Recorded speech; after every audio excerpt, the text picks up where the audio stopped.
pour que ça s'accélère. Voilà. Donc, next, on va aller sur le débat numéro 4, le dernier. Patients vers des prises en charge transnationales. Et je demande à Terkel Andersen, Thomas Berglund, Sophie Boissard, Nathalie Salle de monter sur le podium, sur le ring. Et le débat sera modéré par Philippe de Normandie. Venez, venez.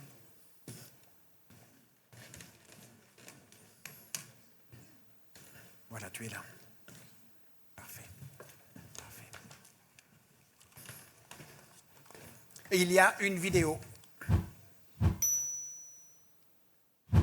Tourisme et médecine ont longtemps été des mots qu'on n'imaginait pas forcément ensemble. Et puis, il y a eu l'oncle Jean, qui s'est organisé un petit week-end à Budapest et qui en a profité pour se faire poser un implant dentaire. Il y a aussi Amélie, la voisine, qui est revenue de ses vacances en Pologne, sans lunettes. Elle se les a fait carotte. Mais non, elle a profité de son séjour pour se faire opérer de la myopie. Actuellement, le nomadisme médical concerne surtout des prises en charge plutôt légères pour des patients motivés par le moindre coût de l'offre de soins.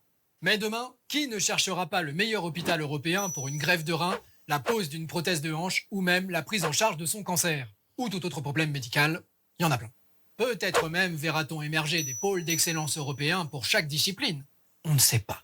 Pourtant, si passer les frontières pour se soigner va devenir de plus en plus commun, l'Union européenne semble peiner à prendre la mesure du bouleversement qui se prépare. En cas d'accident ou d'erreur médicale, par exemple, qui devra payer? Et puis comment assurer la continuité des soins une fois le patient revenu dans son pays d'origine? Sans parler de la question des tarifs de remboursement. Sujet épineux. La France n'est pas en reste en matière de retard à l'allumage concernant le tourisme médical. Pourtant reconnu pour l'excellence de ses soins, l'Hexagone semble ignorer ce secteur en pleine croissance et potentielle source de rentabilité. Ainsi, en 2014, quand l'Allemagne enregistrait 2 milliards d'euros générés par des patients étrangers payants, la France était à 120 millions. Et oui, le tourisme médical est un tourisme presque comme les autres, et l'attractivité d'un pays passe aussi par ses facilités d'accueil.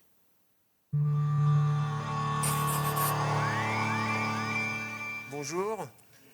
Sujet extrêmement intéressant, et la question c'est est-ce que c'est un mythe ou une réalité? Est-ce qu'on commence déjà à avancer dans ces patients transfrontaliers au sein de l'Europe? Je propose, Monsieur Anderson, vous avez la chance de présider une association qui a une vision européenne. J'ai été sur votre site, on a eu des échanges. Vous faites beaucoup de choses au niveau de l'Europe, au niveau de votre association.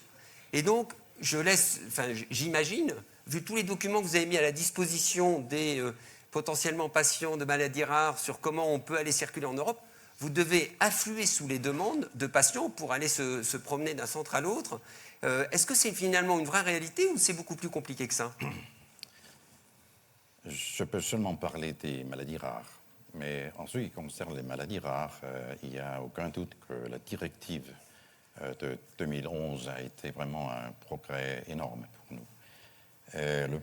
La directive a permis la création des réseaux européens sur les maladies rares, les 24 réseaux qui sont vraiment le premier pas vers une coopération européenne vraie sur les maladies rares. Et c'est vraiment très important pour nous. Aussi, la directive, et on vient de le discuter, a signalé l'importance d'une coopération aussi sur l'accès aux médicaments. En fait, il faut diminuer les inégalités qu'il y a entre les différents pays, les retards que les patients souffrent pour l'accès aux médicaments qui sont autorisés par l'EMA. Et pour cela, la directive, c'est une chose dont nous sommes très contents. Mais en même temps, il faut dire que pour les maladies rares, le progrès qu'on a enregistré, c'est très minime. En fait, le pourcentage des malades atteints des maladies rares sont de la totalité des patients qui s'en servent du droit de soins transfrontaliers. C'est minime, c'est 1 à 2%. Donc c'est rien. Très faible, ça reste très faible. C'est très faible. Et ça serait en fait, et si on lit très bien la directive, l'objectif de la directive serait en priorité de faire quelque chose pour les maladies rares. C'est mentionné dans plusieurs paragraphes. On le retrouve régulièrement, on sent que c'est un peu un cheval de Troie dans cette imagination de cette Europe de cette Europe vraiment entre les patients et qui les patients circuleraient. Alors on peut imaginer, parce que centre de référence, le groupe Capio, M. Berglund, vous avez des centres, vous êtes dans l'Europe, vous avez des centres de référence importants, avec des pathologies notamment, vous avez développé des choses très innovantes sur la récupération rapide après chirurgie. Est-ce que c'est un sujet pour vous? Est-ce que ça correspond à un volume d'activité? Est-ce que vous avez une organisation pour essayer de faire en sorte que en Allemagne, en France, en Suède, là vous êtes implanté, vous puissiez capter en fonction de vos compétences des patients qui soient des patients européens? CAPI est une société privée qui est listée en bourse, cotée en bourse, mais nous ne nous occupons pas des soins de santé privés. Nous servons les États et pas les patients individuels. En France, c'est l'État central qui est le fournisseur des soins de santé. Et donc, on travaille avec des cas rares et je suis d'accord avec ce que vous avez dit. Mais il me semble que la route principale serait d'emmener la bonne médecine là où vivent les gens, auprès de ces lieux.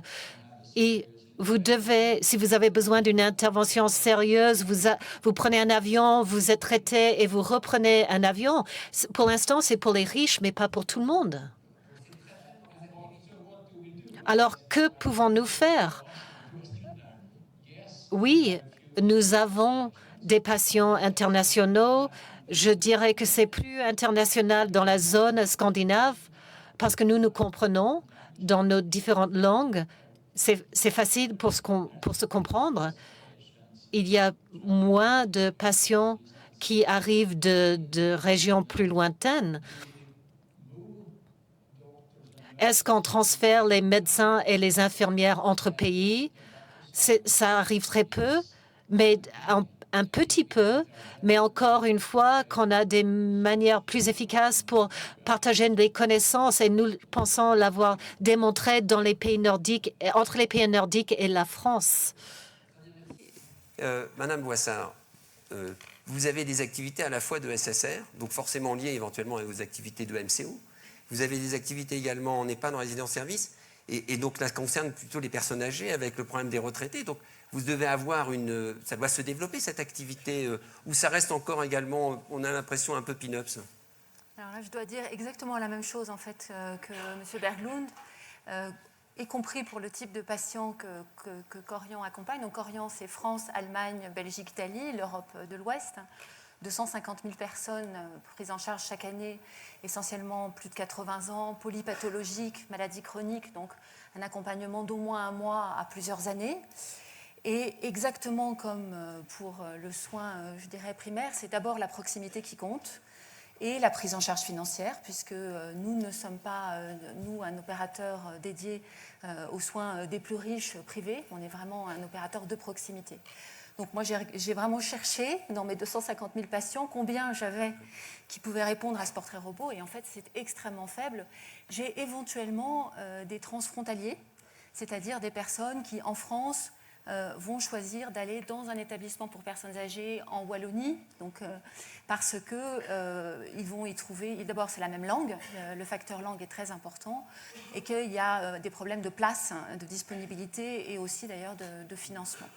Mais donc aujourd'hui, très clairement, le sujet pour moi, il est très local.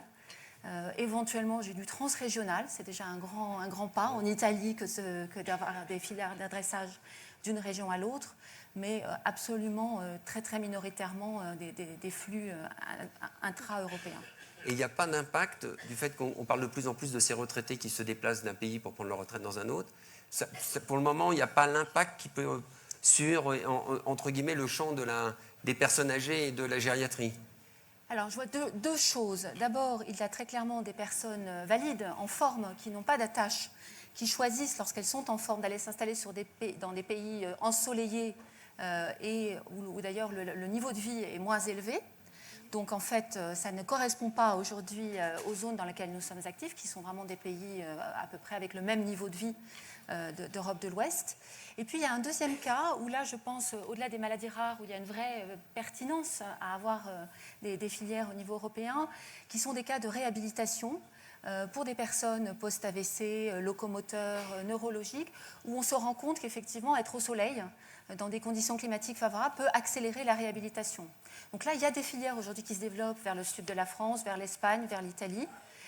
Mais là, on va se heurter peut-être à des choses qu'on discutera un peu plus tard, qui prend en charge. Est-ce que les caisses aujourd'hui considèrent que c'est quelque chose qui n'est pas remplaçable et quelles sont les équipes soignantes que l'on déploie pour pouvoir prodiguer des soins dans la langue de la personne? Professeur Salle, Bordeaux, gros pôle de gériatrique, vous n'êtes pas loin de l'Espagne. Est-ce qu'il y a une activité? Est-ce que c'est également quelque chose qu'on discute? Vous devez être au directoire du CHU, vous devez être en tout cas en lien avec... Est-ce qu'avec les collègues, ce sujet, il faudrait qu'on ouvre nos recrutements et qu'on soit attractif pour les pays, les patients des pays européens? C'est un sujet ou c'est pas un sujet? Alors moi, je suis la gériatre de la table.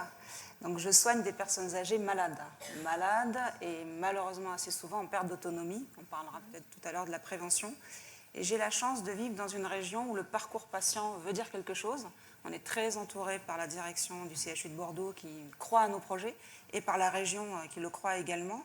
Et donc on a un recrutement de proximité. C'est-à-dire qu'on va soigner les personnes âgées qui vivent à côté de l'hôpital. Et on n'est pas du tout dans l'idée d'aller faire du transfrontalier ou même du transnational dans le suivi de ces personnes âgées. On a besoin en fait d'avoir tout ce côté organisationnel en ville. Le médecin généraliste est très présent, on ne va pas pouvoir faire ça en transnational. Et les soignants, les infirmières, les aides-soignantes, les assistantes sociales, les kinés, les ergos, enfin tous ceux qui gravitent autour de la personne âgée, pour nous, font sens. C'est une vraie réalité, ce n'est pas un mythe. Dans le parcours de soins, on a besoin de tout ça. En revanche, quand vous parlez de directoire, on a effectivement eu des discussions autour de faire voler la compétence des médecins plutôt que faire partir les malades dans un avion. On va faire partir la compétence dans un avion vers des pays qui auraient besoin d'avoir l'expertise française. Alors, je parle de la gériatrie, mais je pense qu'on a d'autres exemples dans d'autres spécialités. Et là, oui, on a des praticiens hospitaliers, quand on les regarde travailler, qui ont souvent des sollicitations d'autres médecins transnationaux, européens ou africains ou d'autres pays, pour des demandes d'expertise. Et on a aussi des spécialistes, comme moi par exemple, qui ont des patients qui voyagent, parce qu'ils vont aller retrouver leurs petits-enfants dans un autre pays, et qui, du fait d'une maladie chronique, peuvent avoir besoin d'un suivi. Et donc je peux être amenée, mais là je vais parler de télémédecine au sens large, à suivre ce patient à distance, mais c'est vraiment des cas très sporadiques. Donc finalement, à vous écouter, ça rejoint un peu le film. On voit bien quelques domaines où il y a un peu de tourisme, on parle souvent du tourisme dentaire, ophtalmo, mais globalement, c'est finalement très limité. Et on a l'impression, à vous écouter, que le frein est moins un frein, entre guillemets, administratif, même si probablement il y en a, mais un frein sur le problème de la... Quand on est patient, on a besoin d'avoir un environnement, une écologie, et qui fait que suivre de la pathologie chronique à distance, ça a l'air d'être compliqué. Si on regardait un peu comme ça, les gros freins, vous metteriez où entre la partie administrative et puis la partie j'ai besoin d'être avec ma famille, pas loin, le problème de l'élégance, l'aspect sociologique qui est également important. J'avoue que j'ai un peu de mal à m'identifier avec le terme tourisme quand il s'agit des maladies rares. Là, les patients sont dans des situations désespérées. On a vraiment besoin d'un diagnostic, des soins qui sont vraiment difficiles à trouver. Et là, malheureusement, j'ai l'impression que si on succède à arriver à trouver un expert dans un pays peut-être lointain dans l'Europe, alors il y a souvent des limites, des barrières, des problèmes à convaincre les autorités et des procédures très longues qui peuvent vraiment entraîner. Et on a le sentiment que les règles, l'application de la circulaire de 2011 dans les différents pays n'est pas encore la même chose dans tous les pays. Donc on a effectivement, en préparant, j'ai été frappé de voir les nombreuses procédures administratives qu'il faut et les autorisations préalables qui peuvent être assez hétérogènes d'un pays à l'autre. Pour les patients, ce que vous vivez, ça reste une vraie complexité. Absolument, et même la directive a prévu la création des points de contact qui sont dans tous les pays maintenant. mais l'information qu'on reçoit, c'est vraiment à un niveau très différent. Oui.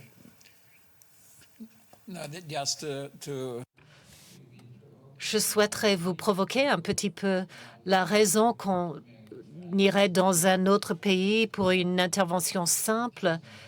Il n'y a pas de raison médicale, il n'y a pas de logique médicale derrière cela. Il y a beaucoup de coûts supplémentaires, une exposition due au voyage, et on pourrait voyager moins. En fait, l'idée, c'est sympa d'aller dans un autre pays, mais c'est une idée touristique et pas une idée avec une base médicale. On devrait plutôt se concentrer sur le voyage, un voyage plus court pour le patient. Qui veut être malade pendant 10 jours si on peut être malade pendant 5 jours? Ça devrait être notre intention. Effectivement, il vous choque et en préparant, ça m'a choqué, mais en même temps, j'ai trouvé, il y a un énorme rapport qui a été fait par l'Europe en 2017 et il parle du tourisme de santé. Mais dans le tourisme de santé, ils identifient le tourisme médical, le tourisme du bien-être et le tourisme thermalisme. Mais effectivement, ils englobent ce tourisme du soin finalement dans cette espèce de terme général de tourisme de santé. Je vous conseille de lire ce rapport, c'est extrêmement intéressant parce qu'on apprend beaucoup de choses sur le rapport. Les freins importants aussi, c'est un peu ce qu'on vient d'évoquer, où le côté famille aidant est encore plus importante par rapport aux activités que vous avez chez Corian. Pour moi, il y a vraiment deux facteurs majeurs. Le premier, c'est d'abord la prise en charge financière. Dans des soins qui sont pris en charge au moins à 50%, à 80% ou à 100%, la question de la prise en charge par la caisse locale est très importante. Et je ne reviens pas sur les règles qui régissent l'entente préalable. L'entente préalable n'est possible que si on ne peut pas avoir le même soin dispensé là où on réside. Et donc c'est évidemment le cas lorsqu'il y a des expertises très pointues pour des maladies rares. Et je suis tout à fait d'accord, c'est absolument pas du tourisme, c'est une nécessité vitale que de pouvoir se faire soigner. Mais il y a tous les autres cas de figure, en fait, on cherche le soin de proximité là où on est installé. Et le deuxième, je pense que c'est ce que disait le professeur Salle, c'est d'abord le fait qu'en tout cas pour des malades chroniques, ce qui est vraiment le cas des personnes auxquelles nous nous adressons, on fait partie d'un écosystème et qu'on a une filière d'adressage pour aller dans un établissement de réhabilitation, pour aller dans un établissement de long séjour, et que ces réseaux, et alors on va revenir là sur les débats des tables rondes précédentes, pour des raisons de formation, pour des raisons de fonctionnement des écosystèmes de santé, ces réseaux sont d'abord nationaux et surtout locaux en réalité, surtout locaux.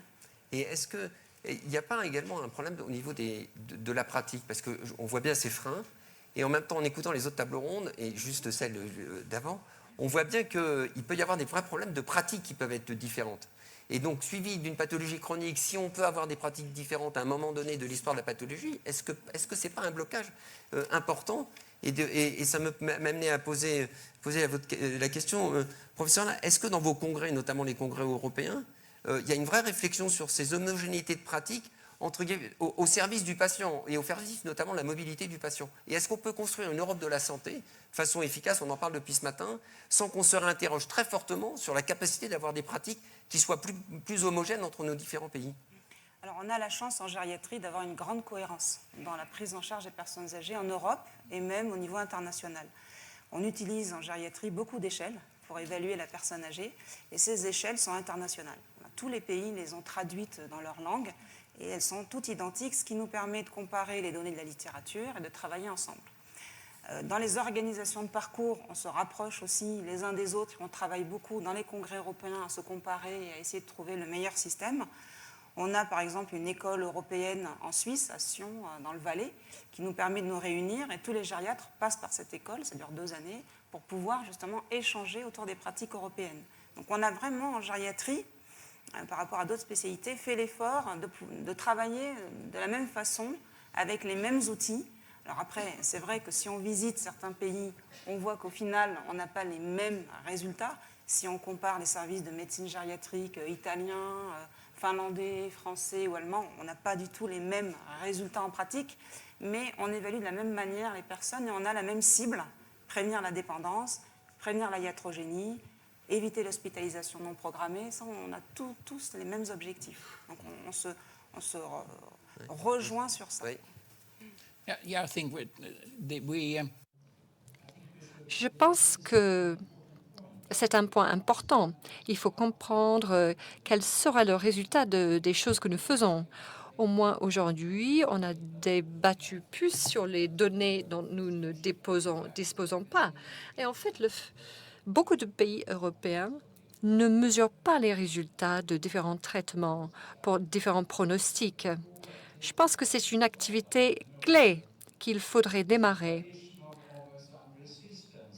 Donc, souvent, il y a de la résistance. Il y a de la résistance de la part de la profession. Il faudrait mesurer la qualité tous les jours. Il faudrait publier les résultats. Après, on peut commencer à faire des comparaisons, voir si c'est bien ou moins bien. Je pense que très précisément, c'est dans ce champ-là que des groupes internationaux comme les nôtres peuvent apporter quelque chose aux organisations de santé locales et publiques, parce que par pathologie, par spécialité, nous avons les capacités de comparer très concrètement ce que nos différentes équipes font, les équipements, les protocoles qui fonctionnent, et de progressivement arriver à avoir des protocoles d'intervention et des modes de formation aussi des équipes qui fonctionnent. On a commencé à le faire chez Corian très petitement sur tout ce qui est lié aux affections de l'appareil locomoteur, puisque c'est une des pathologies les plus fréquemment rencontrées chez les patients âgés et sur lesquelles, en Italie et en France, on a des centres de bonne qualité. Et on voit à quel point on arrive, comme vous le disiez, à aligner progressivement les protocoles, à tester des appareils innovants et globalement à faire progresser toute la qualité. Mais pour ça, c'est exactement ce qui vient d'être dit. Il faut des critères de mesure de cette efficacité, pouvoir les suivre dans la durée et avoir des équipes médicales qui parlent la même langue et qui échangent régulièrement. Moi, je crois beaucoup à ça, beaucoup plus qu'au transport physique des patients à travers l'Europe. Donc finalement, effectivement, on va moins les bouger, et donc la médecine transfrontalière en Europe, transnationale, c'est finalement beaucoup plus le fait qu'on puisse partager des compétences, faire évoluer nos compétences, déplacer les compétences, la nouvelle technologie, on en parlera, ça peut être un souci. Et est-ce que ce n'est pas également faire bouger les politiques au niveau local ? C'est-à-dire, est-ce que vous utilisez dans des travaux européens, ça vous permet ensuite d'aller titiller les différents États pour faire bouger les lignes ? Oui, mais c'est pour cela que nous sommes aussi très contents que les pays membres de l'UE ont tous presque adopté des plans nationaux pour les maladies rares. La France est déjà au 3e plan national et a créé vraiment des filières très efficaces, ce qui vraiment devient un modèle à suivre pour d'autres pays. Mais il reste des problèmes, surtout pour les maladies rares, parce que quand on parle de créer l'évidence, de créer la documentation pour des traitements, alors ce désir d'avoir des faits peut de temps en temps aussi être un désir de retarder un peu l'accès à des nouveaux médicaments. Et là, ça serait, à mon avis, bien d'avoir une coopération encore plus étroite et d'avancer cette coopération. J'entends bien ce qui a été dit dans la session qui vient de finir, mais il y a quand même un besoin parmi les patients pour accéder plus vite aux nouveaux traitements. Et dans les études, il y a eu une étude qui a été faite pour savoir qu'est-ce qu'attendaient les patients éventuellement, pourquoi ils se déplaceraient. Effectivement, l'accès aux nouveaux traitements est le numéro 1 à 97% quand dans l'étude européenne, et c'est plein de bon sens. Mais donc vous devez avoir quand même un certain nombre de patients de maladies rares qui savent que le nouveau médicament il est maintenant en Allemagne et qui sont prêts pour se déplacer. Dans ces cas-là, comment vous les accompagnez ? Est-ce qu'ils sont financés finalement ? Vous arrivez à leur trouver une solution financière ? Non, pas encore, mais nous espérons, nous avons proposé par exemple qu'il y ait un système de suivi des nouveaux médicaments quand ils sont mis au marché et où il y a peut-être qu'on partage entre gouvernement et l'entreprise pharmaceutique un peu du coût afin qu'on ait la preuve ou l'évidence de l'efficacité du traitement. Par exemple, on vient de publier que l'EMA a admis un nouveau médicament pour une thérapie génique, pour une une maladie dégénérative du rétina qui mène à l'aveuglement. Là, on a étudié 45 patients. Évidemment, ce n'est pas suffisant pour établir avec sûreté qu'il n'y ait pas des effets secondaires, etc. Mais les patients en ont besoin parce que sinon... Bien sûr. Oui. Là, il y a une vraie pression. On revient sur la compétence et les échanges.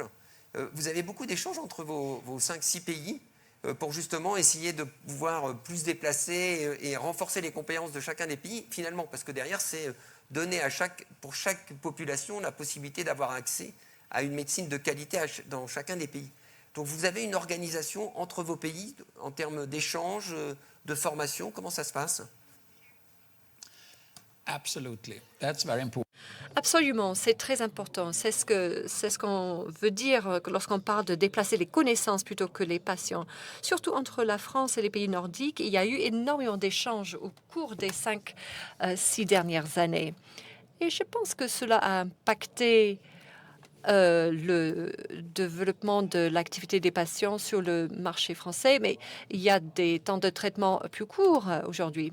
Juste pour vous donner une idée. Combien de temps faut-il rester à l'hôpital lorsque on reste à l'hôpital pour une prothèse de hanche? En France, c'est 10 jours. Ailleurs, chez nous, par exemple, c'est moins de jours. La moyenne en France est passée de 8,5 à 3,5. Et pour le marché français, on est passé de 10 à 6, je pense. Donc, les temps de séjour hospitaliers. Mais ce qui est une bonne nouvelle, c'est que les Français, les médecins français sont allés encore plus loin. Donc, et après, on a posé la question, mais pourquoi 4 jours? Donc, nous faisons 10 000 interventions comme celle-là tous les ans. Donc, souvent, les résultats sont très bons après un séjour de 3-4 jours. Donc ça, c'est grâce à un échange, grâce à une intervention partagée entre différents médecins de différents pays. C'est très bien, comme la télémédecine, pour échanger des connaissances. C'est le levier qui va être le levier clé de l'Europe. En tout cas, pour un groupe comme Corian, très clairement, avec effectivement à la fois...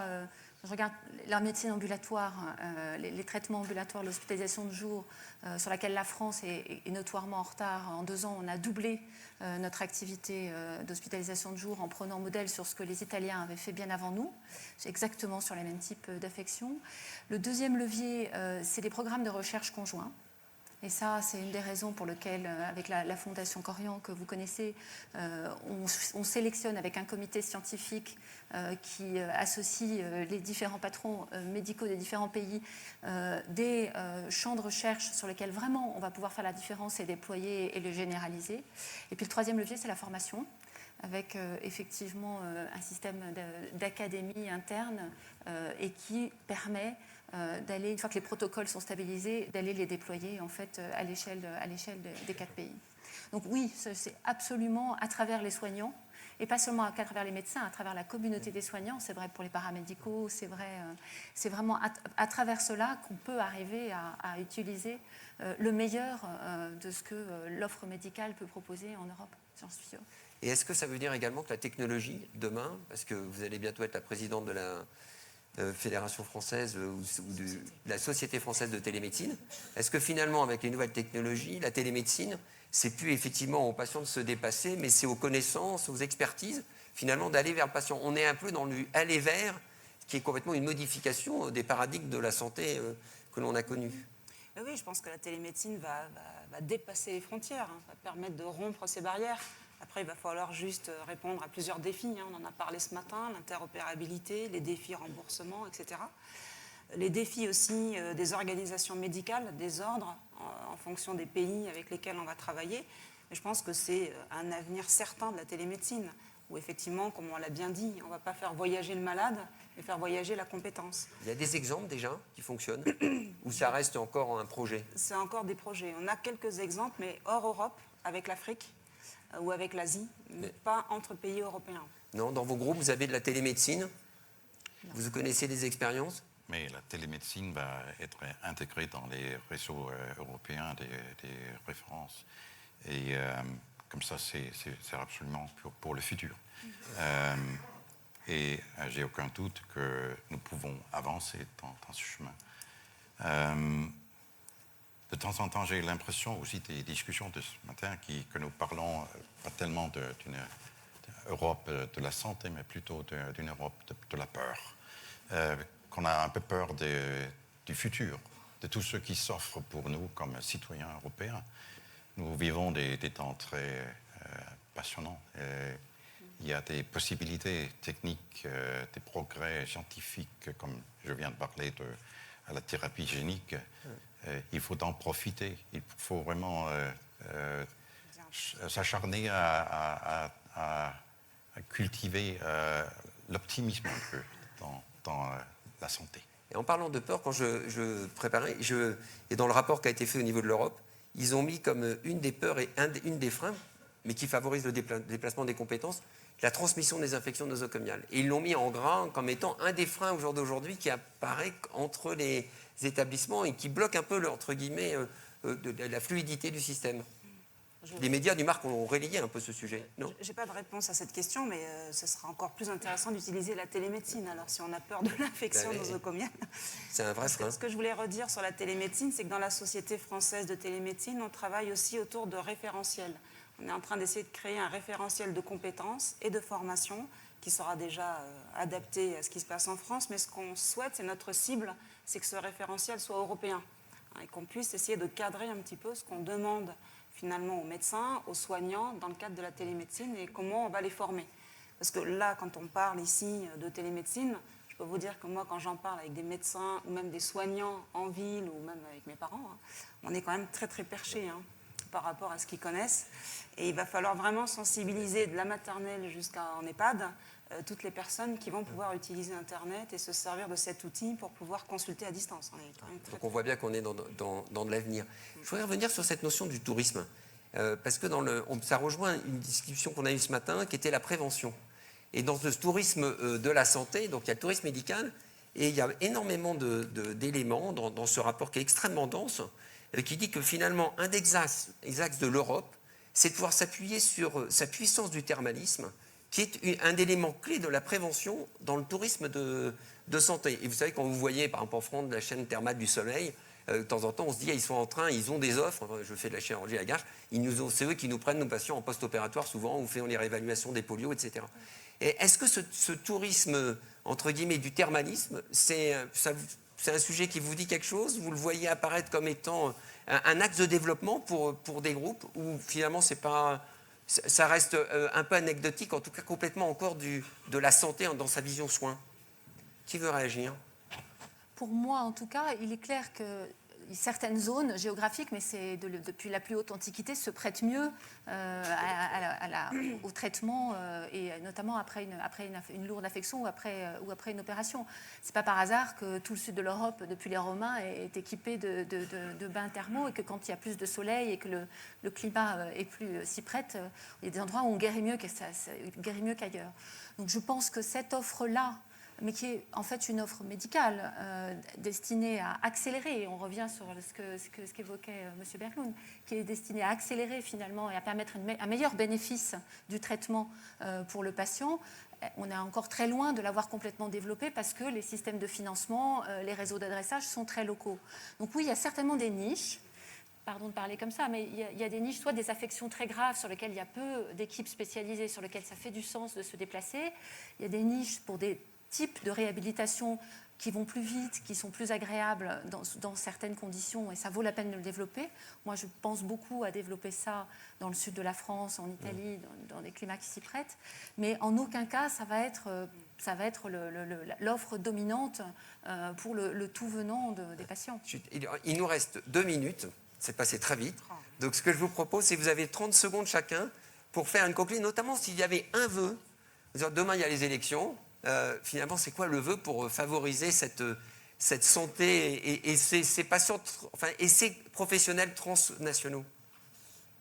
En 20 secondes même. D'abord, j'ai qu'on ne supprime pas les ascenseurs. J'ai peur que c'est un rapport avec une certaine loi. Puis, j'aimerais bien qu'on tienne un œil sur le fait qu'on va intégrer dans le nouveau budget la santé dans le social. Je pense que c'est très très bien d'avoir un rapport plus étroit entre le social et la santé, bien sûr. Mais il faut en même temps tenir compte du fait qu'il y a des pays membres qui s'opposent un peu à faire plus de coopération et intégration à niveau européen. Ça, c'est un problème. Puis, j'aimerais dire que pour les maladies rares, il faut probablement revitaliser une comité d'experts et de patients. Monsieur Berg, vous avez en 15 secondes. 20 seconds. 20 secondes. 20 secondes, avoir des mesures de qualité pour les maladies importantes et pour les résultats de traitement de ces maladies, pour pouvoir avoir des comparaisons et des améliorations. Liberté du choix pour les patients, c'est quelque chose qui existe en France, mais pas dans tous les pays européens.